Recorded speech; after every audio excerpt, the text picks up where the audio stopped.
you are 100% certain that Coach Deion Sanders was made 100% aware of your diagnosis and the potential consequences of your diagnosis.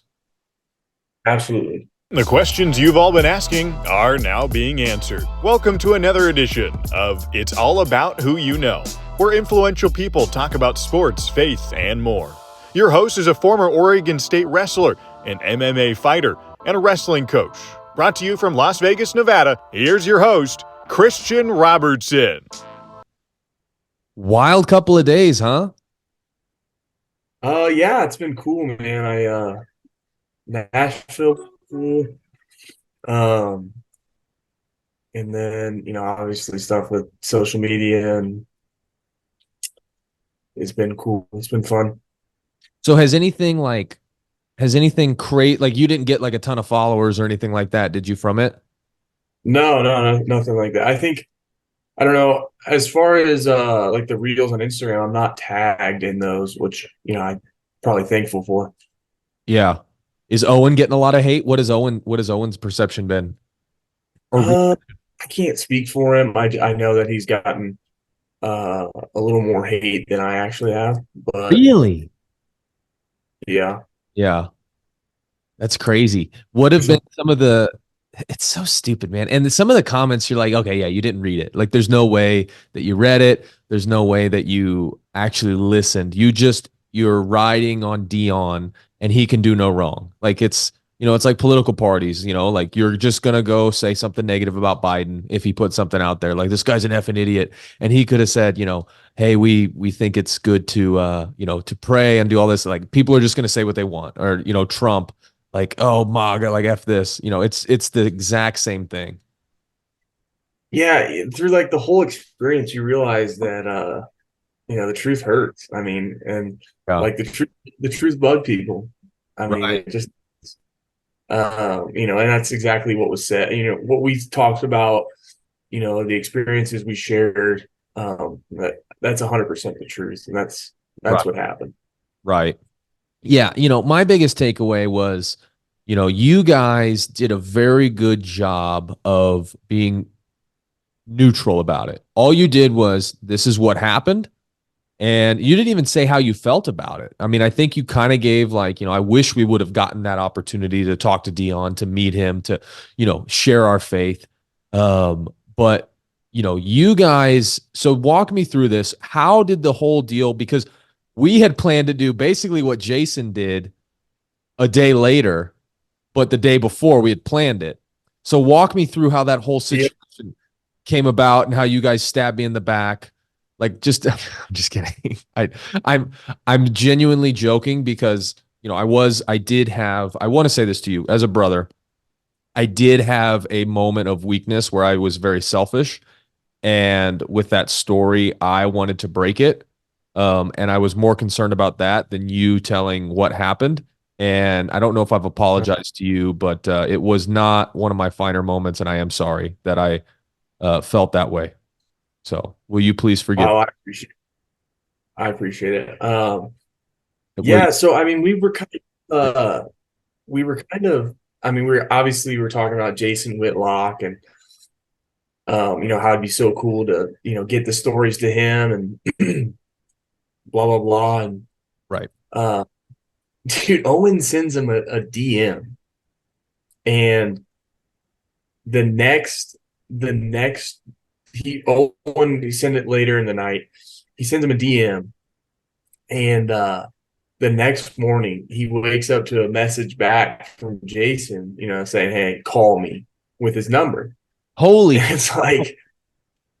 it's like what the. And so I'm it's probably 9 or 10, and I'm in the kitchen cooking breakfast, and I get a call from Owen, and he's like, "What are you doing Monday?" It's like, crap. "Oh, well, I gotta meet. I gotta meet with one of my groups for the business school, and I got to Yeah. get together because project." Right. And he's like, "Well, you're gonna have to skip." I was like, "I don't know if I really can. I mean, it's kind of a Yeah. big thing." And he's like, "You're gonna have to skip." And I was like, "What's up? Like, what's going on?" he's like, we're going to Nashville. We're going to I Nashville. was like, what are you talking about? Like, I can't go to Nashville. He's like, Caiden, we're going to Nashville. And it was like, I just kept like the way he said it. It just reminded me of, and this is kind of like a little extra bit, but it just kind of reminded me of in Thor 1, where he's like, my friends, we're going to Jotunheim. We're going And to. he's talking about. And he's like, Jason Whitlock Son of a. is he's flying out to Nashville, and he wants to have us on a show so we can share our story, what actually happened. And I was like, shut up. Like, why are you being stupid? Like, why are you, because you were just talking about it the night before. I was like, why are you, like, what are you talking about? And he's like, I swear to God, Caden, he texted me. I just got on the phone with him. We're flying to Nashville. And I was like, Crazy. okay. I started flipping out. I was like, Really? yeah. And then I put dad on, I added dad to the call. Wow. And Owen starts telling him what happened. And then, I actually get off the phone with Owen, start talking to dad. It's like, man, I'm kind of surprised, aren't you? And dad's like, no. Oh, It's pretty funny. He's that's like, no, awesome. not really. That's hilarious. So you get dad on the phone and he's like, no, not surprised at all. Yeah, I mean, I just think that dad had kind of seen more of the stuff on Jason, what he had Right. been doing, and it just didn't surprise dad at all. That's crazy. So, I mean, how long did it take for Jason to respond to Owen? Because obviously you guys didn't get the text, but what was like the time difference between when he sent it and then when he got the text message back? I don't really know because it was later at night when he sent the message. He woke up and the message from Jason was there. Okay, so but you don't know what the time So I stamp mean, thing was. it could have been, it could have been hours. I don't know. It could have been 5 minutes, you said? Yeah, I don't know. Yeah, Gotcha. That's crazy. So run me through it. So Jason, he messages you guys on Saturday, right? yeah. And you get there. So what goes on? So like what happens? When does it start to settle in like this is actually happening? Because I'm guessing when he texted you guys, you were still in disbelief. Because I remember you called me and you were like super excited. Yeah, I was excited at that point in time. But Owen had texted him and told him a little bit about what had happened with me. And then Jason's like, well, hey, let's set up a Zoom, later tonight. And so I can hear it from Caiden and, and then you can kind of fill me in on the rest of your story. And so we talked to him over Zoom that night. And then Jason was like, hey, I'll have one of my people, she'll call you tomorrow and we'll set flights up and get all that booked. And then, we flew out Sunday, like mid-afternoon. Gotcha. And then what did you guys do in Nashville? Did you go right to his studio or did he put you up in a hotel? When did you actually meet him in person? Yeah, so we checked into he put us in a hotel, and then we checked into the hotel, got dressed, and then we wanted to go see Nashville. They basically told us, we'll see you tomorrow, see you Monday, and then just go enjoy Nashville. So we walked around, and Nashville's actually a really cool spot. I like Nashville a lot. Is it a cool town? Would you go back? Yeah. I would like to. I think. I mean, it's a weird spot to be if you're not 21. I mean, because a lot of these restaurants are like bars too, and even if you want to just go eat, you can't go. You can't go in there unless you're 21. Gotcha. Which is cool. And then we end up getting some fried chicken a little bit away from the strip, Okay. called Party Foul. It was pretty good. Pretty good. Was the barbecue pretty good there? Yeah, we had barbecue. We had barbecue the next day with Jason. Jason fed us barbecue. All right. So I don't want you to create any enemies here, but if you feel comfortable, was it better barbecue than Kansas City? Jason and I actually talked about that because I knew he was in Kansas City for a long time. And after we finished the show up, I said, "Hey, what's better, Jason?" And he's like, "Kansas City, Kansas City." Oh, And he said Kansas City.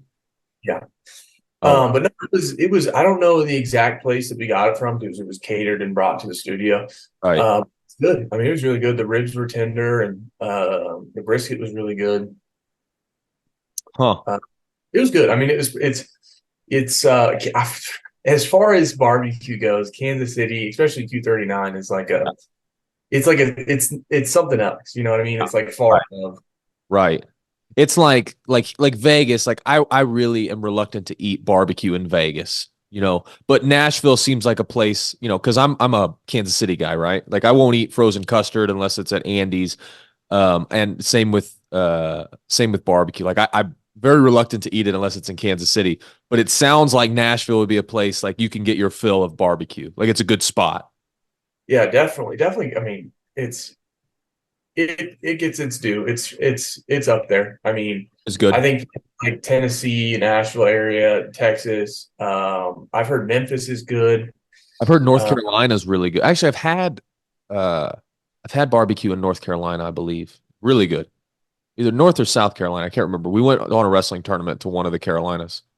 yeah, I mean, it's just I think it's preference. Yeah. But also, I mean, I think Kansas City is they're doing it differently. They really, I mean, that's their thing, and it's just Right. it's not like the state of Missouri like Texas is. You know, it's Right. it's Kansas City that's doing barbecue right. Right. Yeah, that's the one thing too that people don't understand is it's not like, yeah, like you said, Texas is known the whole state for its barbecue, but Kansas City is known as the city for its barbecue. Yeah.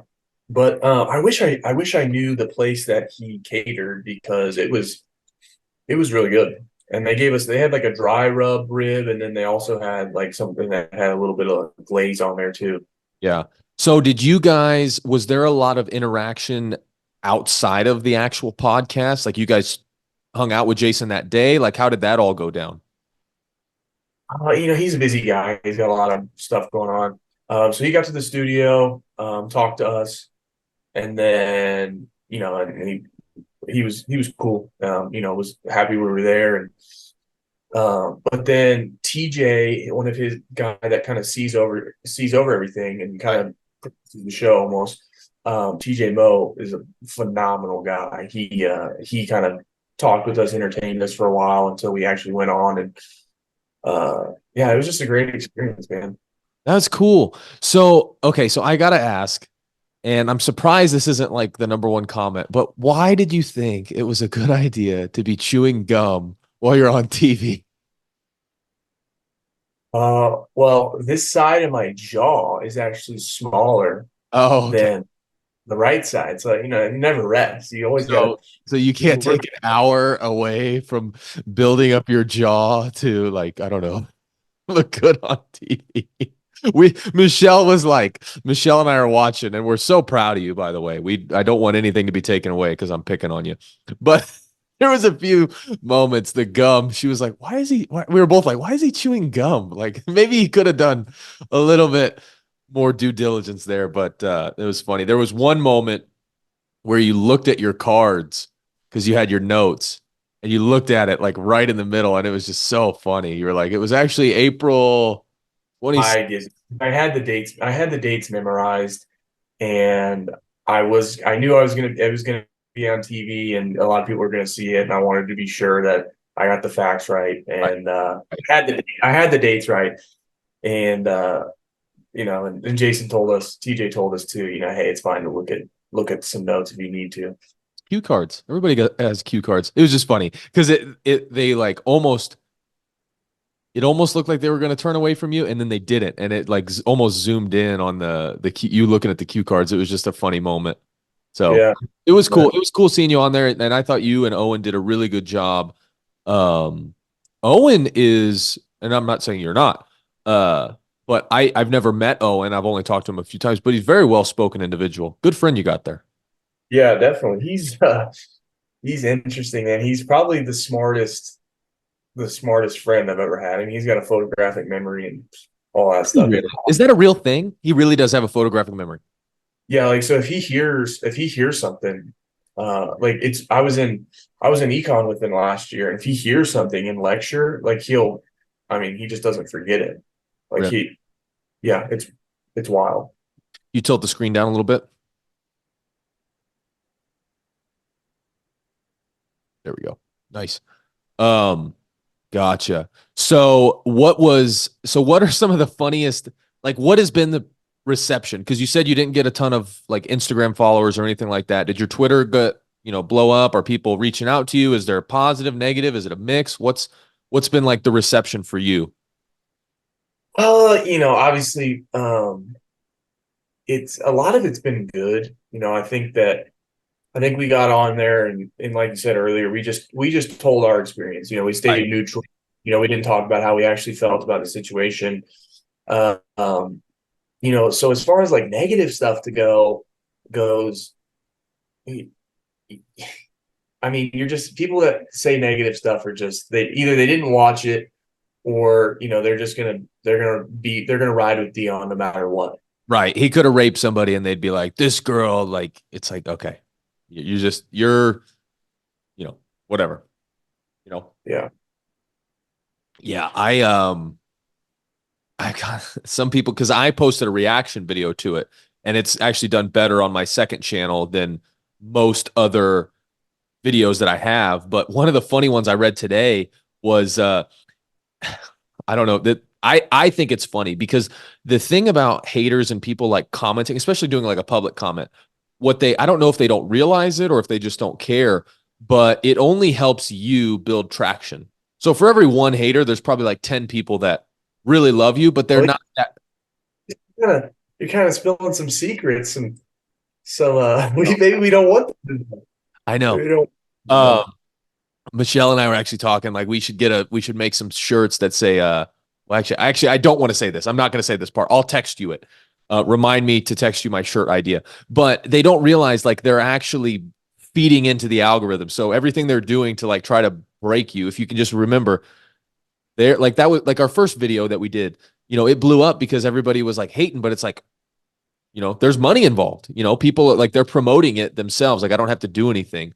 But one of the funny ones I read today was you could just tell like this guy's a dipshit and he didn't actually watch the interview, which was the case with most people that commented. Like they didn't even know. Like they're saying like, oh, he was kicked off because he wasn't good enough. What people don't realize is that you were on the team after like 90%. You were one of the last 9 guys on the team, right? I think some of the other. I mean, none of the walk-ons, to my knowledge, got cut. Um, but yeah, and that's that. I don't. I'm pretty sure we talked about it, but that I've seen that. I have seen that similar comment, like, "Oh, he wasn't good enough to play." And Right. I mean, this is not true. I mean, I was declared medically ineligible. So even if I wanted to play, the University of Colorado declared me medically ineligible. They were not going to let me play. Yeah. Yeah, and we'll get into that in a second because that is something that I want to highlight because I think you got a lot of airtime, but I don't think it was highlighted the medical thing, and I'm gonna make my own interpretation of how you were treated, and you don't have to give any feedback on that, but I am gonna make my own assumptions. But one of the funny ones I read today was he wasn't wanted, and it is sad, but it's just life. I don't blame Coach Sanders because he is trying to give more opportunities to black men, and your brother was in the way. First of all, 70% of the NFL is black. So you're the minority.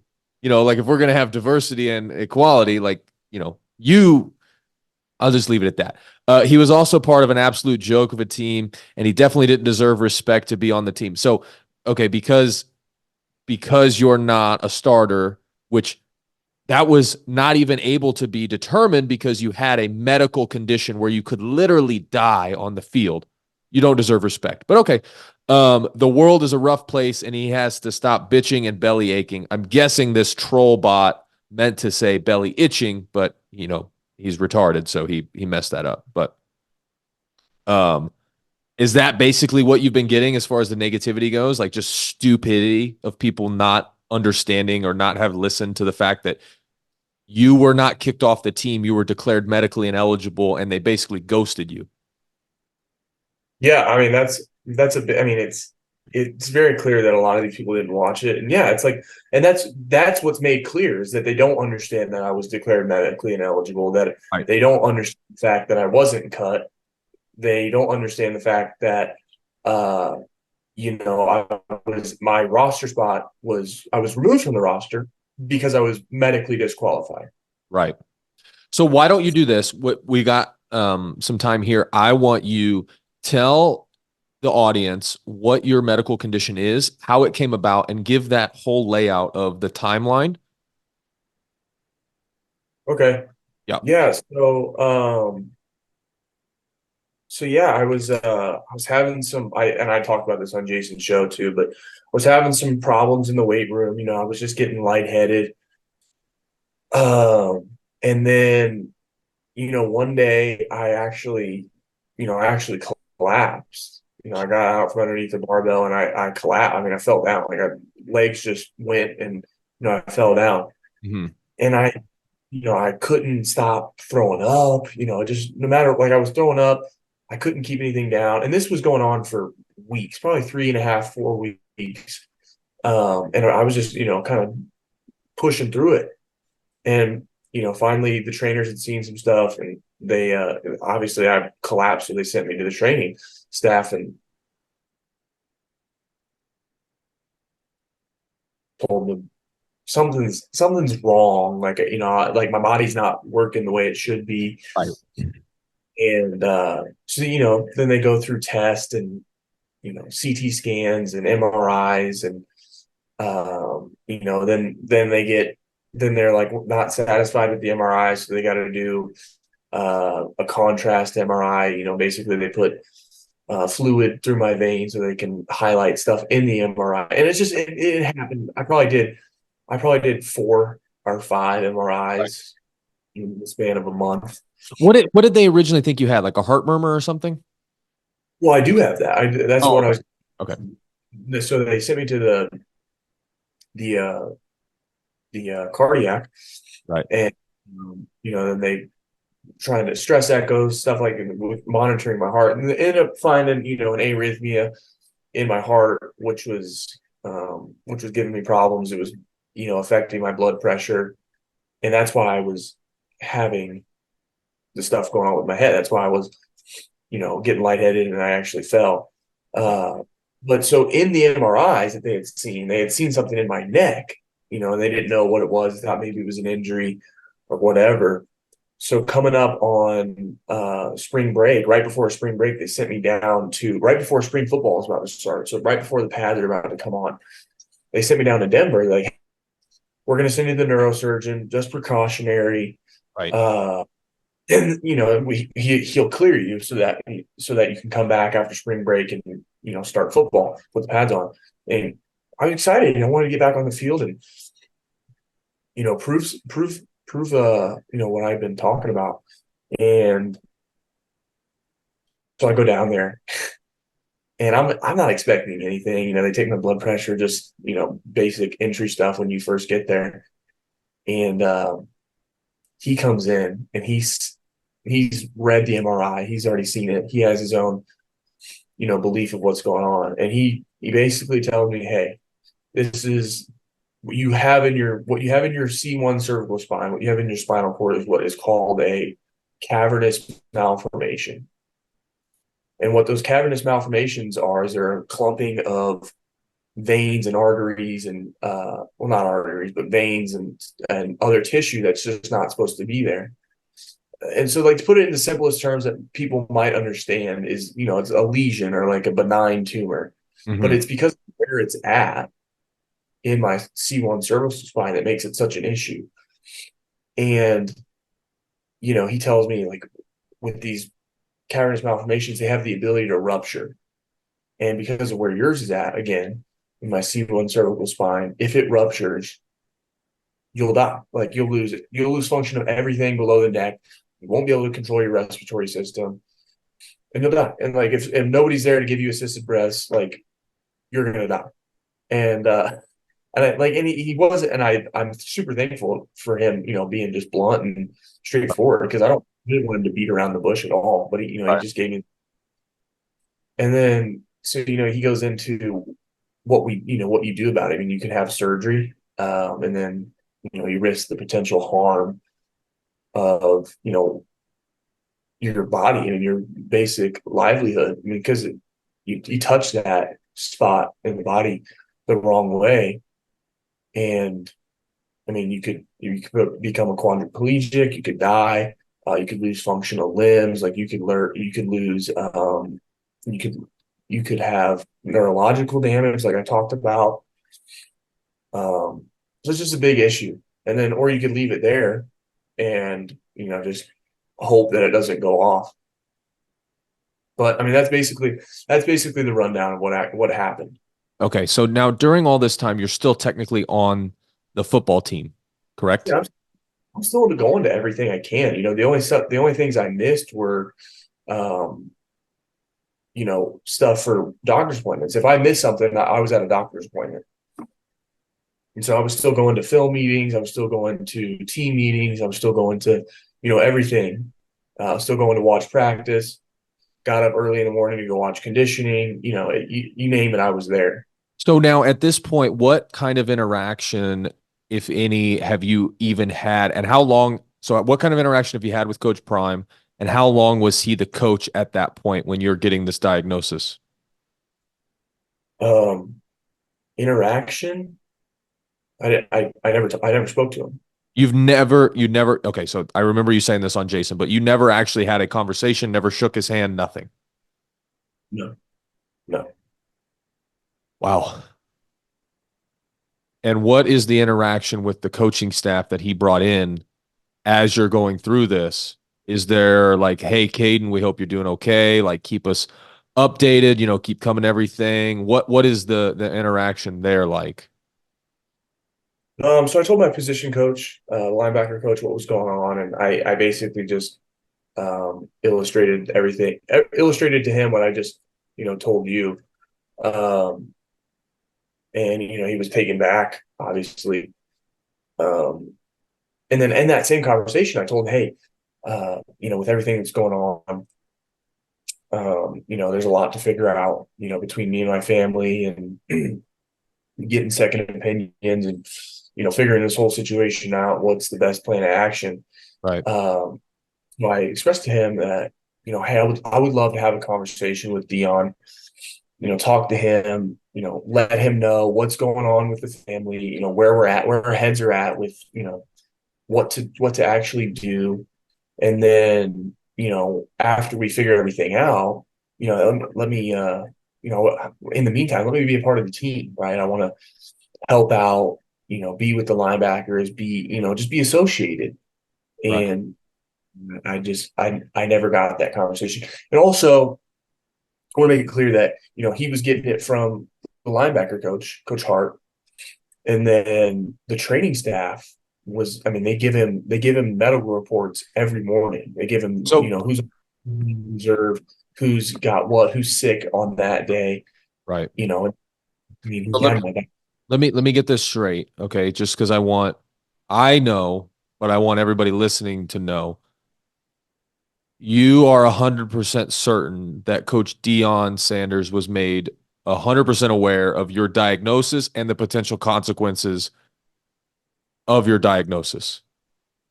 absolutely, without question. So okay. So It's the training staffs. They're obligated to tell him in the meetings each morning that they have. And this is what I was told. I was told this by the training staff.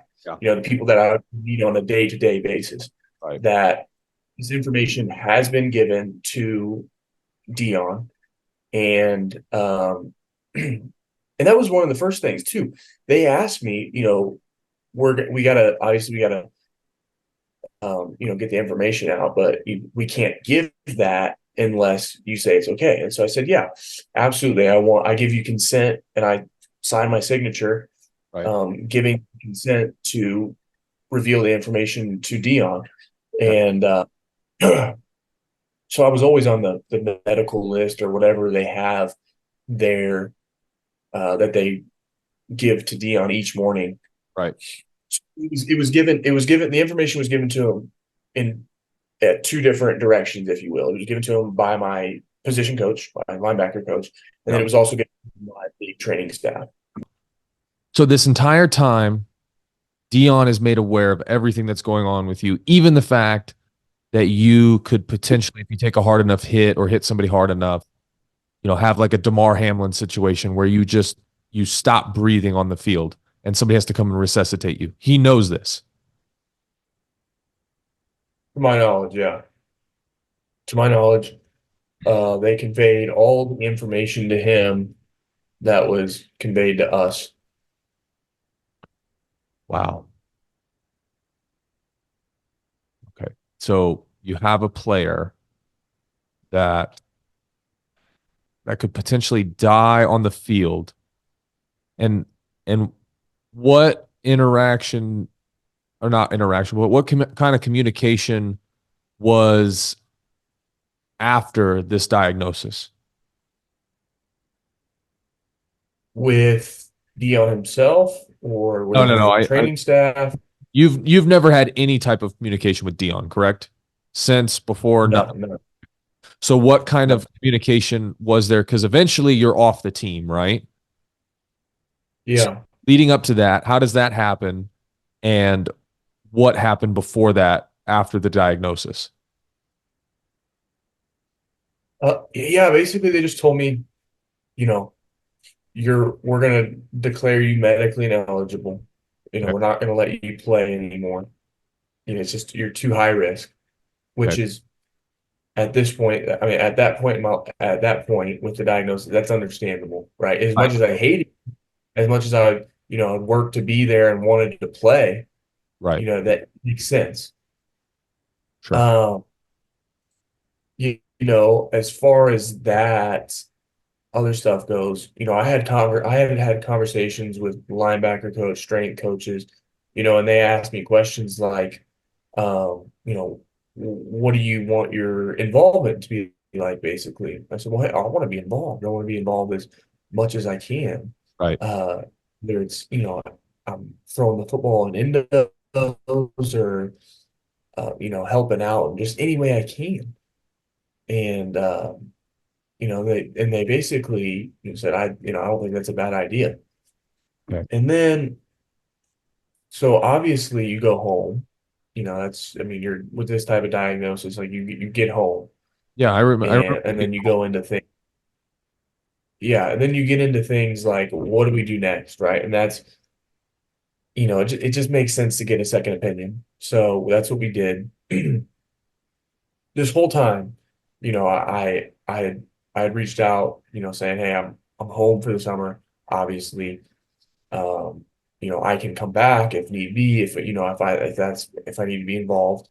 And then no response, nothing back there.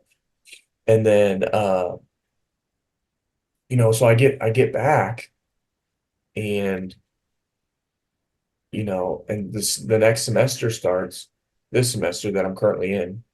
Mhm. And so I talked to, my academic coordinator and I'm like, so when can we start doing everything? And, I get back to, how things were academically. And she's like, well, what are you talking about? And I was like, well, like with all the academic support and tutors and, meeting with you on a regular basis. And she's like, well, you were removed from the roster. And so if you're not on the roster, you can't, I mean, you're not privy to that. Like you don't get access to all of that. Right. And at that point, I was like, whoa, whoa, whoa, like back up. I mean, I had these conversations. I had these conversations with the training staff, people in resources like HR, I guess you could say. And they're like, yeah, I mean, you were declared medically ineligible. If you decide to come back, you got access to all that. So that was So verbalized to you um that yes, you are still, because it was something out of your control, you didn't leave the school, you still have access to all the benefits academically that you had beforehand. Correct. yeah, definitely, absolutely. And so we'll back up here. I mean, this is out of my control. Like, obviously they had to take me off the roster because I can't play. I'm Right. medically ineligible. Right. Right. Right. Uh, and so, we start, I mean, not her and I, but I start, asking questions like what's going on? Like, why is this the case? And, Right. through email, conversation, we fought for weeks and weeks for this academic support. The university finally was just like, they had seen the medical records that I was medically ineligible, and so they had no choice. They had to give me my academic support back and all that.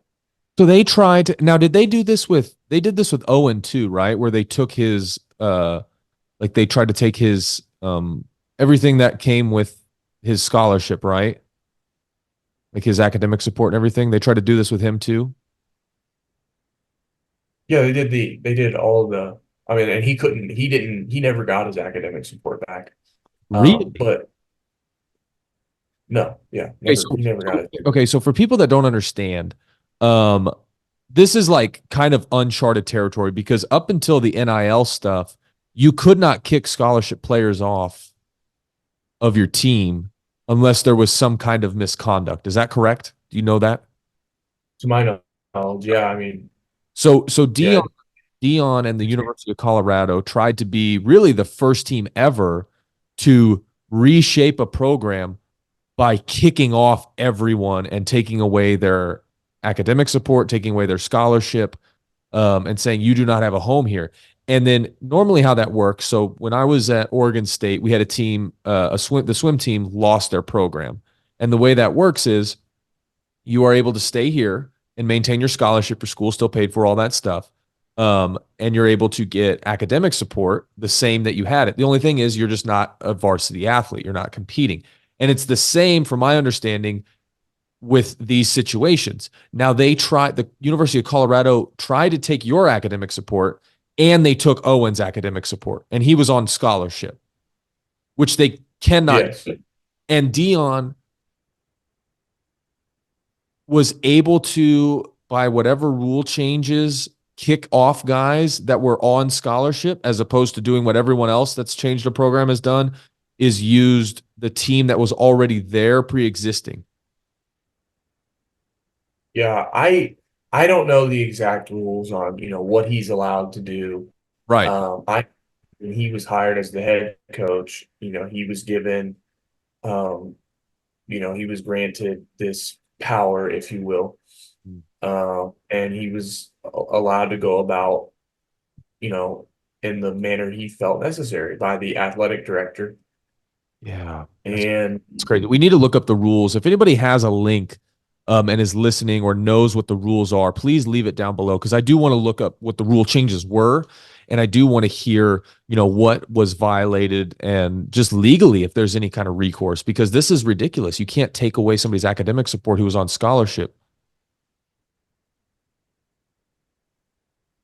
yeah, it's just it's a confusing, it's a frustrating ordeal, definitely.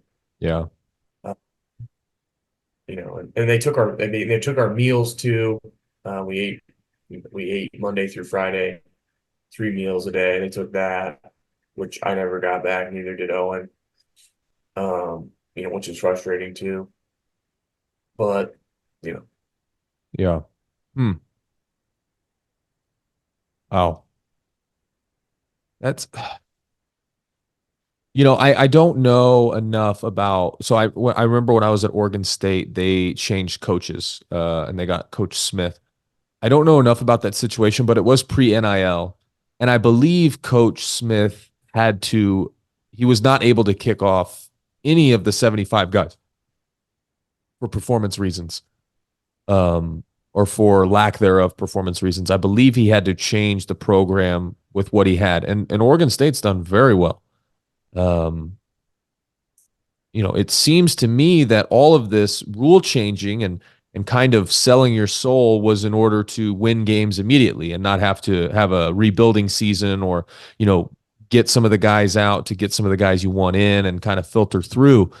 It seems like to me that all that was done in order to have a winning season immediately, and it backfired because they didn't. I really don't understand the rationale behind all of this going from 1-11 to 4 and is it 4-8 or 9? yeah, 4-8. 4-8. It just seems like they burned a lot of bridges and didn't really get much in return. I don't know. I mean, I guess Deion did get voted Sportsman of the Year by Sports Illustrated, which to me is, I think that's comical. You don't have to make that opinion. You don't have to state that, but I think that's absurd, especially after hearing what, because how hard would it be just to say, hey, Caiden, why don't you step in the office real quick? Like, Coach Sanders, very nice to meet you. Like, how's your day going? How's your family doing? How's your life going?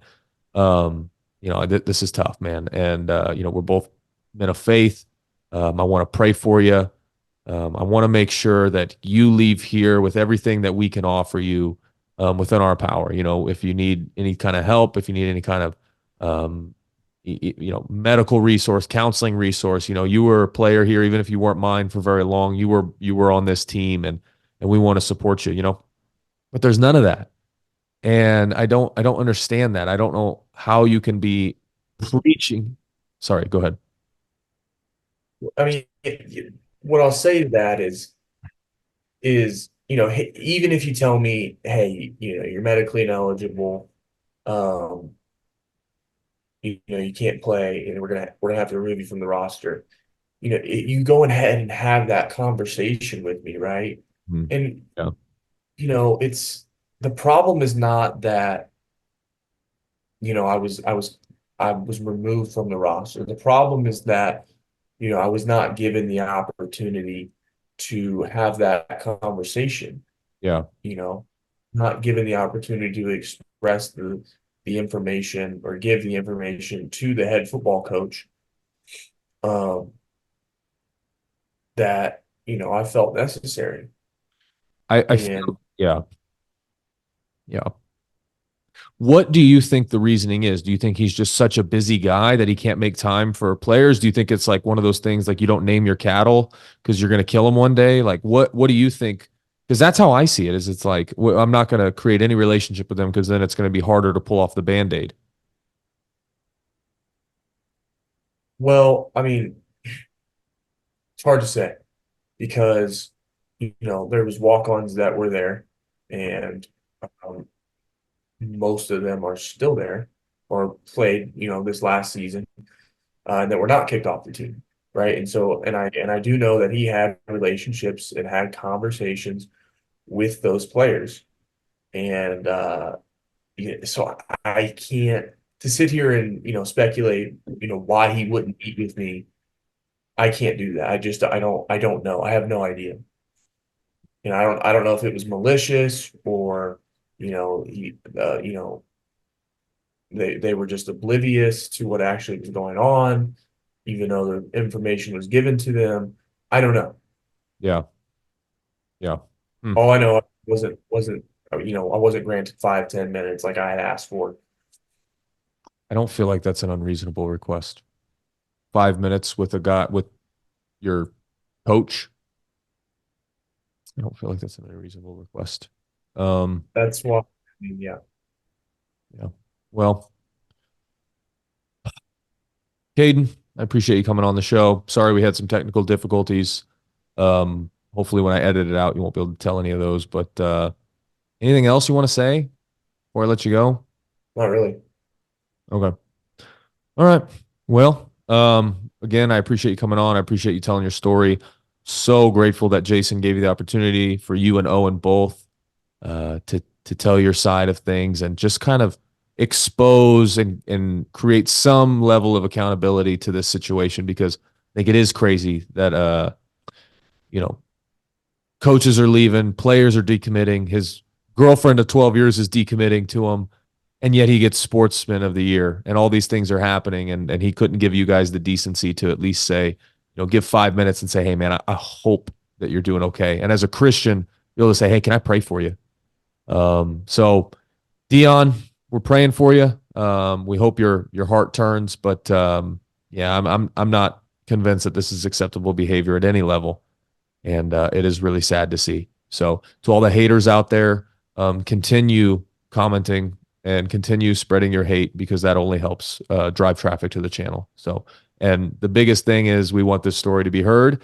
And if you put your comments out there, whether it's good, bad, or indifferent, it helps out. So thank you guys so much. Caiden, I love you, buddy. I appreciate you coming on. I will probably post this tomorrow. But yeah, thank you, buddy. I'll see you at Christmas. All right. See you then. Love you.